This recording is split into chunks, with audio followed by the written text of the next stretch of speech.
Hello les amis, je vous retrouve pour une nouvelle vidéo sur le football et la Coupe du Monde 2026 et je vais vous présenter le débrief en statistique du match France contre Irak, un match qui avait lieu ce lundi 22 juin pour le compte de la deuxième journée dans le groupe I. Et la France a battu l'Irak, a fait le travail en battant l'Irak 3 buts à 0. Alors un match à rallonge dû à une interruption suite à la pluie.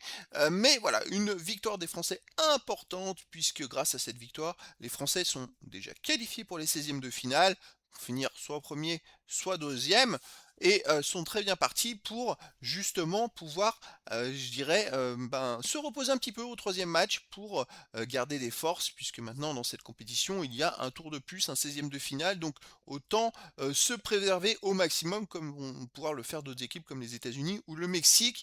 Et donc dans cette vidéo, on va revenir sur les buts de cette rencontre, mais surtout sur les statistiques des deux équipes pour comprendre un petit peu le déroulé du match. Et on terminera la vidéo par le classement du groupe I mis à jour et les prochaines rencontres à venir. Donc une victoire des Français 3-0 grâce entre autres à Kylian Mbappé qui a marqué 2 buts et dont le premier but à la 14e minute d'une magnifique frappe de 25 mètres, 20-25 mètres du pied gauche, un boulet de canon.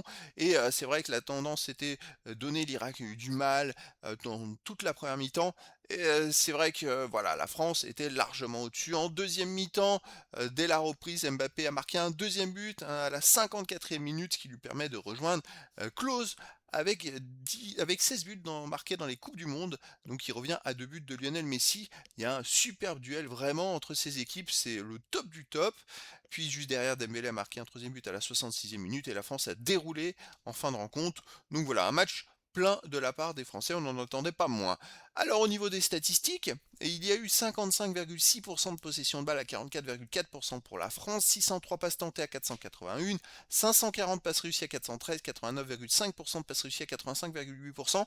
Ça a été bon, une petite domination collective de la France, mais quand on regarde l'ensemble de la rencontre, c'est vrai que les Français ont fait le boulot quand il fallait faire le boulot. 12 occasions à 4 pour l'équipe de France, les XG, les buts attendus 2,67 à 0,63 pour l'équipe de France, donc le score de 3-0 est légitime, 3-0, 3-1, il y aurait pu y avoir, c'est vrai que ça aurait été peut-être plus logique. 19 tirs à 4 pour la France, 5 tirs cadrés à 0 pour la France, l'Irak n'a pas cadré un seul tir, donc ça fait plaisir pour l'équipe de France qui en plus de ne pas encaisser de but, n'a pas encaissé un seul tir cadré. 4 tirs bloqués à 1 pour la France, un poteau à 0 pour la France. Bon, la France est devant dans quasiment toutes les statistiques. Les autres statistiques, il y a eu un hors-jeu à 0 pour la France, 4 corners à 2 pour la France, 14 centres à 9 pour la France, 10 interceptions à 5 pour l'Irak, 16 tacles à 14 pour l'Irak, 40 duels gagnés à 38 pour la France, 2 arrêts à 0 pour l'Irak, 8 fautes à 4 pour la France, 1 jaune à 0 pour l'Irak, pas de rouge. Là, il y a eu des statistiques, certaines en faveur de la France, d'autres en faveur de l'Irak. C'est vrai que l'Irak a fait plus d'interceptions, plus de tacles.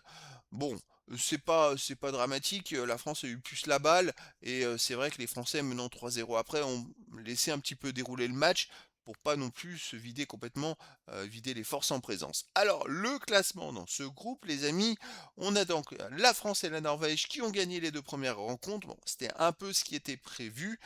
Ça arrive, tant mieux, et donc les 2 équipes sont en tête. La France est première grâce au goal average. Le Sénégal et l'Irak sont à 0 points, mais ça n'est pas encore perdu pour ces 2 équipes pour la qualif. Je rappelle donc que les 2 premiers sont qualifiés pour les 16e de finale, ainsi que les 8 meilleurs 3e sur 12. Donc pour l'Irak, il suffira éventuellement de gagner. Je pense qu'en gagnant un match, en ayant au moins 3 points, on peut finir meilleur 3e. Alors le problème, ça va être le goal average, parce que si tout le monde a 3 points, l'Irak a un très mauvais goal average, donc il va falloir voir. Mais le dernier match entre Sénégal et Irak, s'il y a un des deux qui gagne, et peut-être le Sénégal, imaginons qu'il gagne 3-0 ou 2-0, peut-être qu'en ayant 3 points, il peut finir meilleur troisième. Et pour la première place, eh ben, écoutez, un match nul suffira à la France contre la Norvège.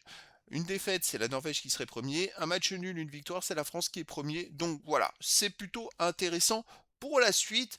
En étant premier, il y a des chances d'affronter un troisième de poule.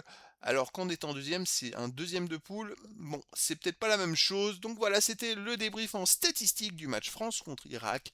Un match qui s'est terminé par la belle victoire de la France, 3 buts à 0. Voilà les amis, je vous dis à très bientôt pour une nouvelle vidéo.